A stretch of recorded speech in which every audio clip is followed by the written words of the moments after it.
ഭഗവതേ വാസുദേവായ. സാന്ദ്രാനന്ദാവബോധാത്മകം അനുപമിതം കാലദേശാവധിഭ്യാം നിർമുക്തം നിത്യമുക്തം നിഗമശതസഹസ്രേണ നിർഭാസ്യമാനം അസ്പഷ്ടം ദൃഷ്ടമാത്രേ പുനഃ പുരുഷാർത്ഥാത്മകം ബ്രഹ്മതത്വം തത്താവദ്ഭാതി സാക്ഷാത് ഗുരുപവനപുരേ ഹന്തഭാഗ്യം ജനാനാം. നമ്രാണാം സന്നിധത്തെ സതതമഭി പുരൈസൈരനഭ്യർത്ഥിതാനഭി അർത്ഥാൻ കാമാനജസ്രം വിതരസി പരമാനന്ദ സാന്ദ്രാം ഗതിം ച ഇത്തം നിശേഷലഭ്യോ നിരവധി കഫല പാരിജാതോ ഹരേ ത്വം ക്ഷുദ്രം തം ശക്രവാടി ദ്രുമമഭിലഷതി വ്യർത്ഥമർത്തിവ്രജോയം സൂര്യസ്പർദ്ധി കിരീടമൂർധ്വതിലഗത് പ്രോദ്ഭാസി ഫാലാന്തരം കാരുണ്യാകുലനേത്രമാദ്രഹസിതോല്ലാസം സുനാസാപുടം ഗണ്ഡ്യോദന്മകരാപകുണ്ടലയുഗം കണ്ടോജ്വലത് കൗസ്തുഭം त्वद्रूपं वनमाल्यकारपडल श्रीवत्सदीप्रं भजे केयूराङ्गद कङ्गणोत्तममहारत्नाङ्गुलीयाङ्गीद श्रीमद्बाहुचतुष्कसङ्गदगदा शङ्गेरि पङ्केरुहां काञ्चित् काञ्चन काञ्चिलाञ्चिलतलस्पीताम्बरालम्बिनीम् आलम्बे विमलाम्बुजद्युतिपदामूर्तिं तवार्तिच्छिदम् पडन्तो नामानि प्रमदपरसिन्धौ निपतिताः स्मरन्तो रूपं ते वरद कथयन्तो गुणकदाः चरन्तो ये भक्ता त्वयि खलु रमन्ते परममुन् अहं धन्यान् मन्ये समधिगर्व सर्वाभिलषितान् विधूय क्लेशान् मे कुरु चरणयुग्मं धृतरसं भवक्षेत्रप्राप्तौ करमभिजते पूजनविधौ भवन्मूर्त्यालोके नयनमददे पादतुलसी परिक्राणे क्राणं श्रवणमभिदे चारुचरिते श्रीहरे नमः श्रीहरे नमः गोपिका जीवनस्मरणं गोविन्द गोविन्द. ദശകം 48 നളകൂബര മണിഗ്രീവന്മാരുടെ ശാപമോക്ഷം.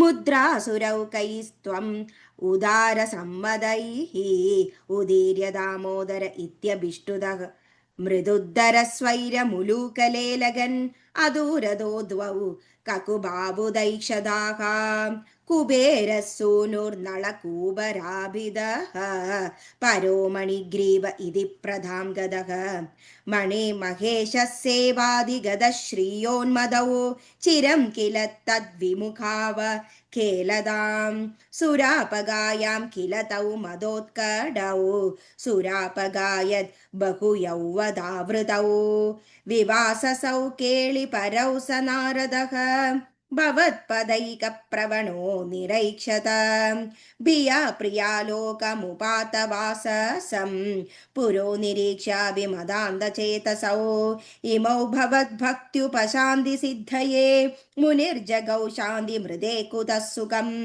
युवामवाप्तौ ककुबात्मदां क्षीरं हरिं निरीक्ष्यादपदं स्वमाप्नुदम् इतीरितौ तौ भवदीक्षणस्पृहां गतौ व्रजान्ते ककुभौ बभूवधुः अदन्द्रमिन्द्रद्रयुगं तदाविदं समेयुषामन्दरगामिना त्वया तिरायितोलु कलरोदनिर्धुतौ चिराय जीर्णौ परिपातितौ तरु अभाजिषागिद्वितयं यदा त्वया तदैव तद्गर्भतलो निरेरुष्वा महात्विषा यक्षयुगेन तत्क्षणात् अभाजि गोविन्द भवानभिस्तवैः इहान्यभक्तोऽपि समेष्यदिक्रमात् भवन्तमेतौ खलु रुद्रसेवकौ मुनिप्रसादात् भवदङ्क्रिमागतौ गदौ वृणानौ खलु भक्तिमुत्तमाम् ततस्तरुदारणदारुणारव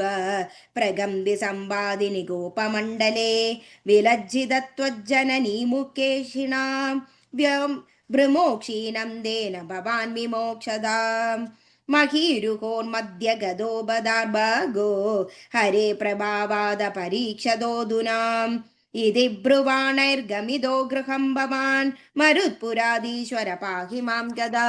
श्रीहरे नमः गोपिका जीवनस्मरणं गोविन्द गोविन्द. नारायण अखिल गुरो भगवन् नमस्ते. Thank you.